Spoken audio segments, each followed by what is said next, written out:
Good morning and happy Wednesday to you all this morning.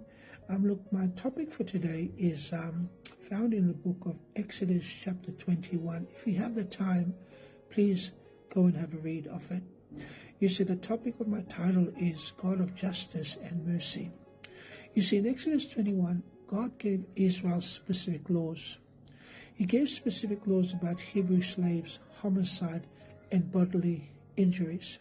You see, at first, it might feel harsh or outdated, but these laws reveals God's heart for justice and mercy. You see, for Hebrew slaves, God set limits. They could not be enslaved forever. They were to be freed after 6 years. You see, in a world where slavery was endless, God built in dignity, reminding us that no one belongs to man forever, but belongs to God. On homicide issue, he made it clear intentional murder brings death, but accidental killing was treated differently. Justice was firm, but not blind.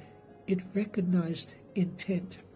You see, the question I want to ask is this: doesn't this speak to our world today? You see, we are quick to judge, but God looks at the heart. And when it comes to injuries, whether from fights, accidents, or even an ox goring someone, there were consequences. You see, friends, responsibility matters. If your negligence hurts someone else, you are accountable. The message for us is this. See, friends, God values both justice and mercy. He cares about the oppressed.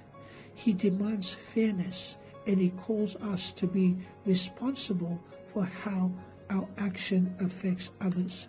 So today, let's live as people who not only seeks freedom, but who also extends mercy, act justly, and walk humbly with our God.